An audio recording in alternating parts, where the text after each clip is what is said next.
بسم اللہ الرحمن الرحیم۔ ناظرین کرام السلام علیکم۔ میں یوسف مثالی آپ کی خدمت میں اپنے یوٹیوب چینل یوسف مثالی ورلڈ کی طرف سے حاضر ہوں اور آپ کی خدمت میں پیش کرنے جا رہا ہوں علامہ اقبال کی نظم شکوہ کا 23واں بند۔ ملاحظہ فرمائیے گا۔ سر فاراں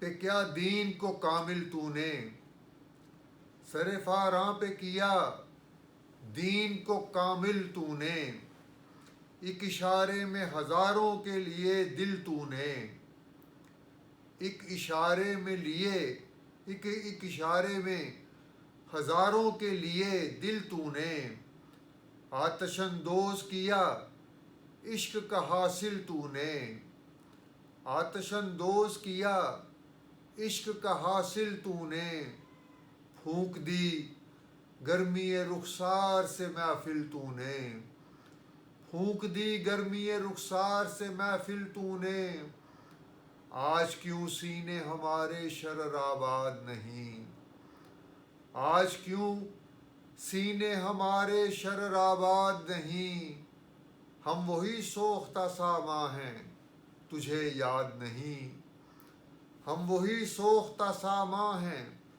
تجھے یاد نہیں۔ الفاظ میں نے یوں ہیں۔ فاراں حجاز کا ایک پہاڑ، اس کا نام ہے فاراں، کامل مکمل آتش اندوز آگ جمع کرنے والا، پھونک دی جلا دی، گرمی رخسار گالوں کی سرخی کی تابانی یا حدت، شرر آباد چنگاریوں سے بھرا ہوا، شرر آباد چنگاریوں سے بھرا ہوا، سوختہ سامان جو اپنا سامان جلا بیٹھے، یہاں مراد ہے عاشق۔ ترجمہ و تشریح کچھ یوں ہے۔ اقبال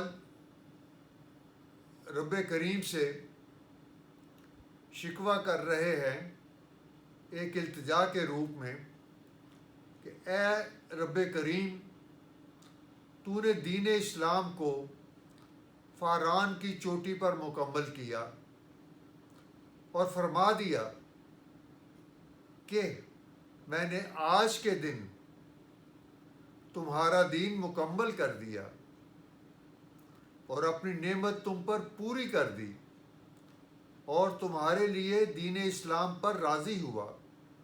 اے ہمارے رب، تو نے ایک اشارے سے ہزاروں کے دل جیت لیے اور لاکھوں لوگ اسلام کی طرف راغب ہو گئے۔ اسلام کی خوبیوں کی بدولت حضور صلی اللہ علیہ وآلہ وسلم کی غلامی میں آ گئے اور حضور صلی اللہ علیہ وآلہ وسلم نے ان کے دلوں میں تیری محبت کی جوت جگا دی، یعنی اپنے چہرے کی تابانی سے لوگوں کے دلوں کو روشن کر دیا۔ پھر آج کیوں ہمارے سینوں میں وہ چنگاریاں موجود نہیں؟ اے رب، اے مالک جو پہلے تھیں، آج ہمارے کیوں سینے اس طرح روشن نہیں ہیں؟ اے اللہ، ہم وہی پرانے تیرے عاشق ہیں، کیا آج تو ہمیں بھول گیا ہے؟ ہم تجھے یاد نہیں آتے؟ اے اللہ، ہم پر رحم فرما اور ہمیں وہ پہلی سی توفیق عطا فرما کہ ہم تیری توحید کو لے کر پوری دنیا میں پھیل جائیں اور تیرے نام کو بلند کریں اور تیری رحمتوں کے استحقاق حاصل کریں۔ یہ تھا بند نمبر 23 کا تشریح و ترجمہ جو آپ کی خدمت میں پیش کیا گیا ہے۔ آپ سے گزارش ہے کہ اس چینل کو سبسکرائب بھی کیجیے گا اور اپنی رائے سے بھی نوازیے گا۔ اب اجازت دیجیے، پھر انشاءاللہ حاضر ہوں گے، تب تک کے لیے اللہ حافظ۔